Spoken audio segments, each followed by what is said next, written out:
Bonjour, bonjour à tous. Bienvenue sur notre plateforme de formation DBA Expert Training.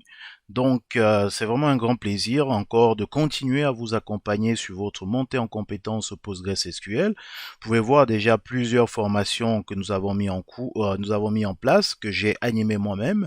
Donc, vous avez une formation sur la haute disponibilité qui est disponible sur notre plateforme. Donc, suite aux nombreux messages que nous avons reçus, c'était déjà prévu de mettre en place un programme bien approfondi, un programme avancé sur la sauvegarde et la restauration, notamment tous les outils sauvegarde et restauration avec Postgres 14. Donc, j'ai finalisé le programme. Donc, je suis en train de, maintenant, il reste plus à rentrer en production, produire les PowerPoint, produire tout ce qui est séquence. J'ai déjà préparé les séquences. Maintenant, il faudrait produire des vidéos, produire des PowerPoint. Donc, je peux vous montrer rapidement ce qui est prévu.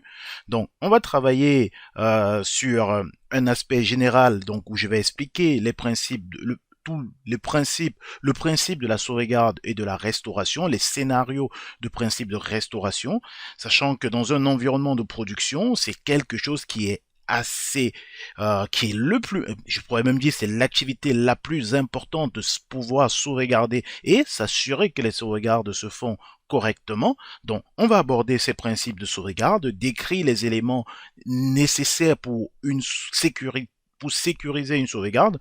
Donc, sachant qu'on est sur Postgres, on va parler de l'outil classique de PostgreSQL qui est PGBase Backup. On va parler vraiment de l'évolution de cet outil-là de sauvegarde qui a bien fonctionné sur toute la plupart des versions, qui s'est amélioré avec la version 15 de Postgres.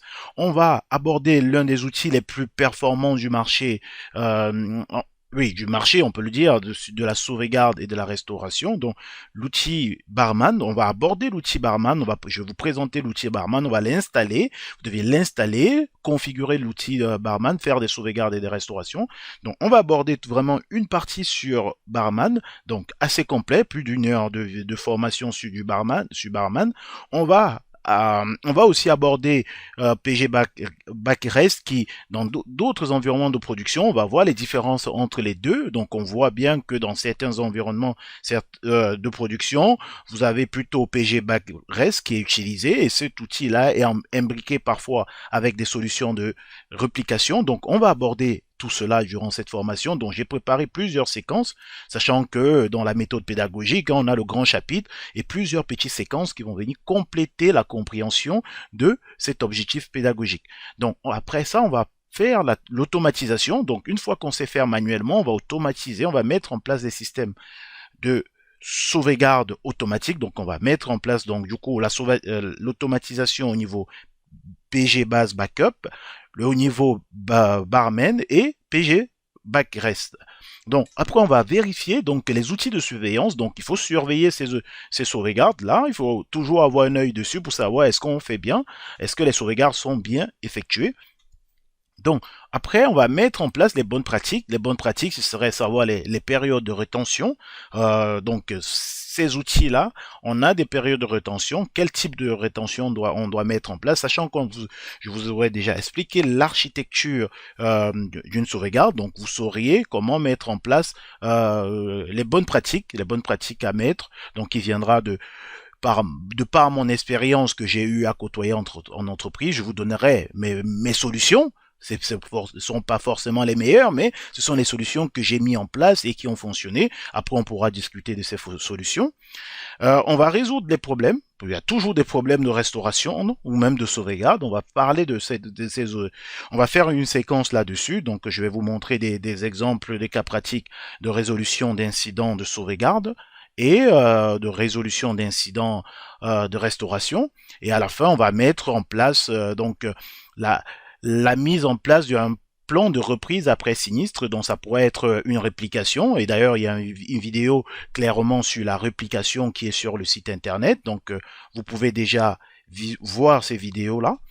Et enfin, on va mettre en place du coup cette architecture pour garantir la disponibilité des données. Donc mettre en place une architecture de haute disponibilité. Bon, une petite introduction dessus, puisqu'il y a déjà une vidéo de formation sur la plateforme où on traite la réplication et la haute disponibilité. Voilà, donc ça c'est le cours qui est en préparation. On peut compter à peu près 5 heures de cours qui sera vraiment complet au niveau de de la sauvegarde et de la restauration PostgreSQL. Voilà, donc merci à vous et à très bientôt sur notre plateforme où vous pouvez déjà, pour ceux qui sachant que les prérequis de cette vidéo, de cette formation, seront déjà avoir une connaissance générale de Postgres, donc l'administration, vous pouvez déjà voir sur notre site internet.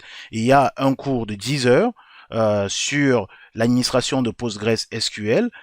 Vous avez ce cours qui est complètement indépendant, qui est sur la haute disponibilité des données, donc aussi qui est un cours qui fait à peu près 3 heures, donc voilà, disponible sur notre plateforme.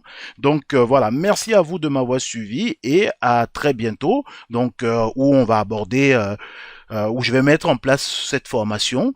Donc n'hésitez pas déjà à mettre des commentaires. Le programme, j'ai mis des séquences que je vais pouvoir remodifier par rapport à la production. Hein. Je suis en train de, j'ai préparé les séquences et je passe maintenant en mode production. Il se peut que ça soit réadapté en cours de production. Donc s'il y a d'autres chapitres ou d'autres aspects que vous aimeriez que je m'attarde plus dessus, n'hésitez pas à me mettre ça en commentaire, à m'envoyer des messages où je pourrais vous apporter de réponses ou alors modifier par rapport à vos besoins. Merci à vous et à très bientôt.